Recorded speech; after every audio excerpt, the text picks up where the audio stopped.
anak-anak kreatif Indonesia. Shalom. Selamat berjumpa dengan Ibu Mardalena untuk materi pelajaran agama Kristen. Bagaimana kabar anak-anak kreatif hari ini? Luar biasa. Anak-anak selalu ada di dalam kasih Tuhan Yesus. Pasti ada sukacita di hati. Tetap semangat belajar di rumah bersama orang tua dan juga guru.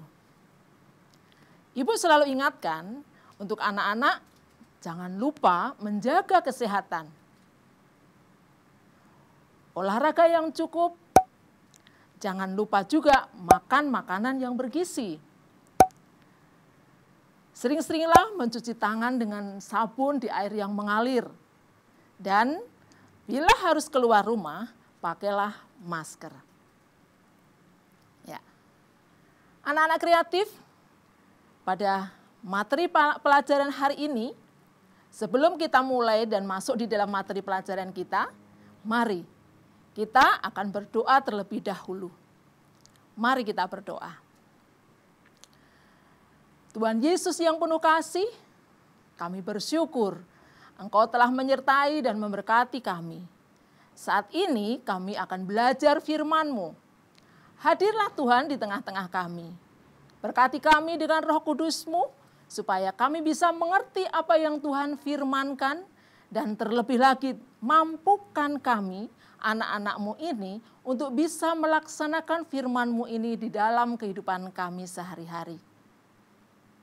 Terima kasih ya Tuhan, doa ini kami panjatkan di dalam nama Tuhan Yesus. Amin.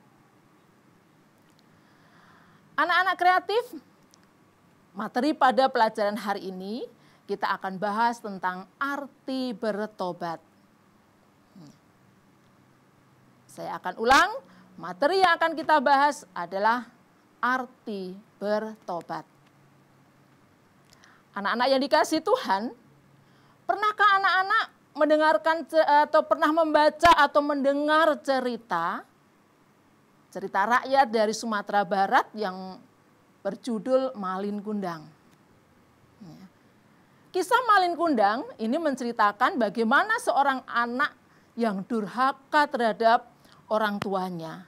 Dan dia tidak sempat untuk bertobat.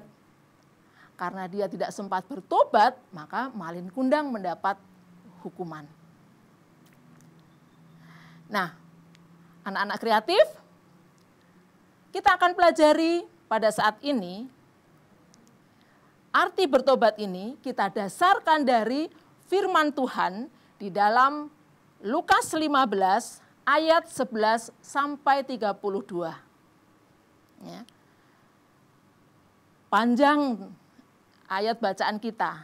Oleh sebab itu, Ibu mohon ya, setelah pelajaran ini silakan anak-anak membaca bersama Bapak atau Ibu di dalam Lukas, ya, kitab Lukas pasal 15 ayat 11 sampai 32. Sehingga nanti anak-anak akan lebih jelas. Ya. Firman Tuhan ini mengisahkan tentang perumpamaan anak yang hilang. Ya. Nah, anak-anak yang dikasihi Tuhan, di dalam perumpamaan anak yang hilang ini dikisahkan. Ada seorang bapa, dia mempunyai 2 orang anak. Disebut si sulung dan si bungsu. Si sulung ini adalah anak yang rajin dan suka membantu orang tuanya. Nah, sedangkan si bungsu, suatu hari si bungsu ini datang kepada bapaknya. Dia meminta kepada bapaknya untuk memberikan harta warisan bagiannya. Bapaknya sedih mendengar permintaan dari si bungsu ini. Tetapi karena bapaknya ini menyayangi si bungsu, nah bapaknya memberikan harta warisannya kepada si bungsu. Setelah mendapatkan harta warisan dari bapaknya, apa yang dilakukan si bungsu? Si bungsu pergi ke negeri yang jauh. Nah, di negeri yang jauh ini, si bungsu hidup berfoya-foya. Uang yang didapatkan dari bapaknya ini dihambur-hamburkan untuk membeli apa saja yang menjadi kesukaannya. Nah, uang itu cepat habis. Demikian juga si bungsu. Tidak berapa lama uangnya sudah habis. Nah, di negeri yang jauh tidak mempunyai uang, maka dia pun tidak bisa makan. Dia kelaparan. Tidak ada satu orang pun yang mau memperhatikan si bungsu ini. Pakaiannya compang-camping. Kemudian dia datang kepada seorang tuan untuk mendapatkan pekerjaan. Nah, tuan ini memberikan pekerjaannya untuk menjadi penjaga babi. Tetapi pada waktu si bungsu karena laparnya, ya, dia minta supaya boleh untuk memakan makanan babi itu, tapi tuannya tidak memperbolehkan. Apa yang terjadi selanjutnya? Dalam keadaan menderita itu, si bungsu ingat kepada bapaknya. Dia ingat hamba-hamba bapaknya di rumah bapaknya ini semuanya bisa makan dengan bebas. Tidak ada satu hamba pun yang kelaparan. Maka dalam hati dia berpikir, mengapa saya tidak kembali kepada Bapa saja? Kemudian dia ingin, walaupun menjadi seorang hamba, tetapi dia ingin kembali kepada bapaknya. Apa yang terjadi? Ternyata bapaknya ini penuh kasih. Selama si bungsu pergi, setiap hari bapaknya ini selalu menanti kedatangan si bungsu. Nah, oleh sebab itu, pada waktu dia melihat dari jauh, ada si bungsu yang pulang. Ya, dia langsung, bapaknya ini menyambut si bungsu. Bapaknya sangat bersukacita menyambut kedatangan si bungsu ini. Nah, si bungsu ini adalah anak yang melakukan dosa. Dia berani kepada orang tua, tetapi mau bertobat. Nah, anak-anak yang dikasihi Tuhan, untuk kita lebih meresapi arti pertobatan ini, Ibu akan mengajak anak-anak untuk bernyanyi. Kita akan bersama-sama menyanyikan lagu yang berjudul Bertobatlah. Lagu ini mengajak kepada kita supaya kita kembali kepada Bapa, kepada Tuhan. Kita akan bersama-sama menyanyikan Bertobatlah.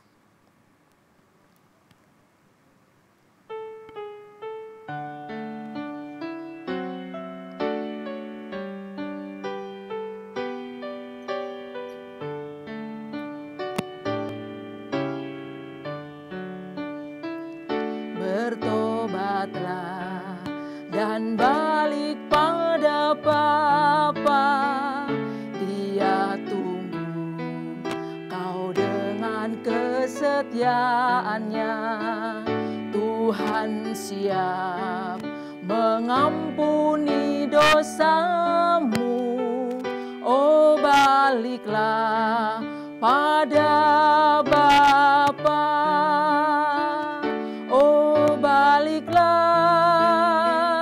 pada Bapa. Jangan lambat, hai sobatku. Tuhan tunggu kepadamu. Oh, baliklah pada Bapa. Oh, baliklah pada Bapa.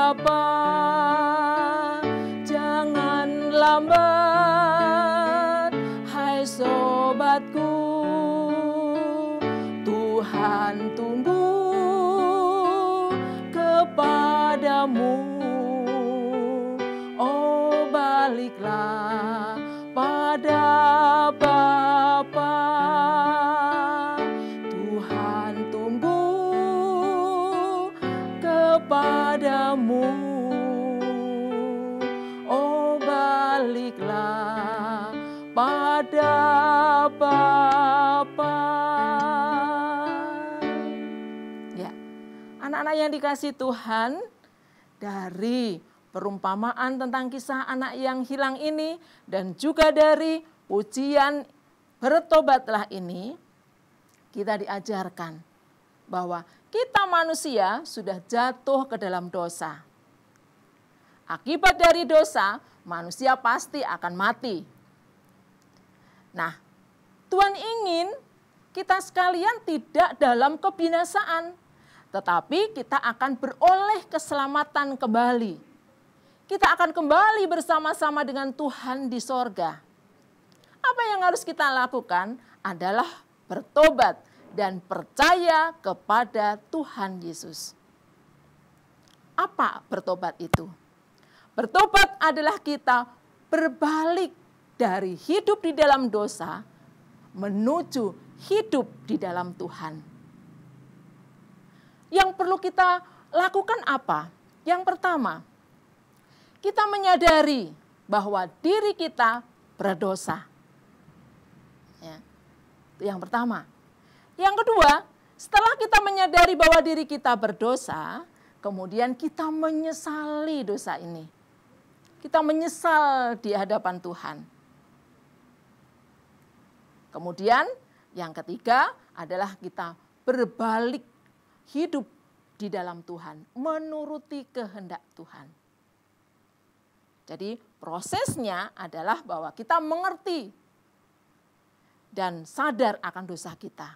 Kemudian kita mengubah pola pikir kita dari perbuatan dari dosa, kemudian menuju dalam hidup baru.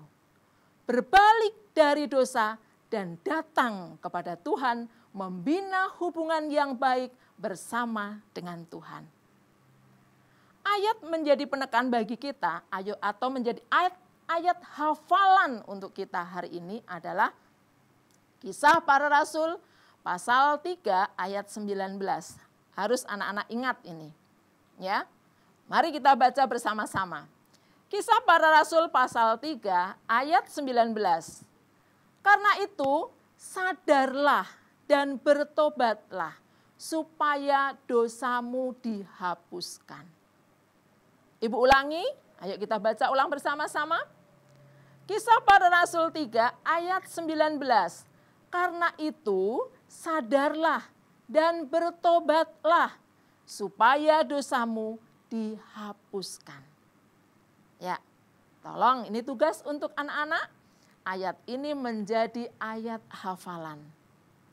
Ya, hafalkan untuk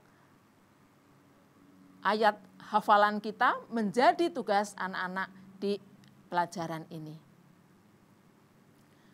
Anak-anak yang dikasihi Tuhan, inilah pelajaran kita pada hari ini.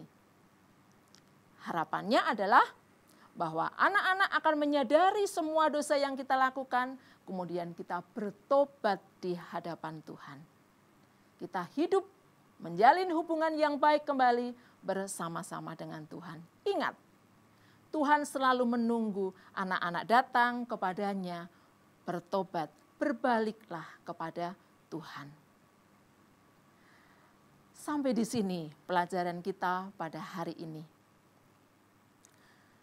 Sebelum kita mengakhiri dengan doa, kembali saya ingatkan, Ibu ingatkan, ayat hafalan tolong untuk benar-benar dihafalkan. Menjadi panggilan kita untuk kita bertobat di hadapan Tuhan. Mari kita tutup dengan doa. Tuhan Yesus, terima kasih Engkau telah mengampuni dosa-dosa kami. Kami ingin Tuhan kembali kepada Engkau. Ampunkanlah dosa-dosa kami. Mampukan kami Tuhan untuk kami hidup seturut dengan kehendak-Mu. Berkatilah kami Tuhan untuk menjadi anak-anak Tuhan yang baik, untuk bisa melaksanakan firman-Mu ini di dalam kehidupan kami. Biarlah Tuhan, dengan kami kembali kepada Engkau, hidup kami menjadi merasakan damai sejahtera dari Engkau. Terima kasih Tuhan atas berkat-Mu dan atas pertolongan Engkau mengangkat kami semua dari dosa-dosa kami. Aku mengakui dan percaya kepada Engkau, Tuhan Yesus, Engkaulah Juru Selamat kami. Amin. Anak-anak kreatif yang terkasih, sampai di sini pelajaran kita hari ini. Kita akan bertemu kembali pada pelajaran pendidikan agama Kristen di waktu yang akan datang. Ibu selalu ingatkan kepada anak-anak bahwa untuk membuka YouTube, gunakanlah untuk hal yang baik untuk belajar. Dan jangan lupa untuk minta dampingan dari orang tua. Jangan lupa pula untuk selalu simak dan siap untuk belajar bersama Ruang Siar Guru.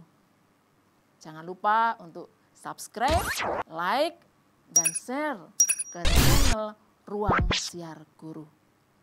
Mari jangan lelah-lelah untuk kita selalu berdoa bahwa untuk bangsa dan negara kita ini agar bisa teratasi wabah corona ini. Sehingga kita bisa bertemu kembali, belajar bersama dengan ibu guru, bapak guru di sekolah. Untuk saat ini tetaplah belajar di rumah, jaga kesehatan, dan tetap semangat belajar di rumah. Shalom anak-anak, Tuhan memberkati.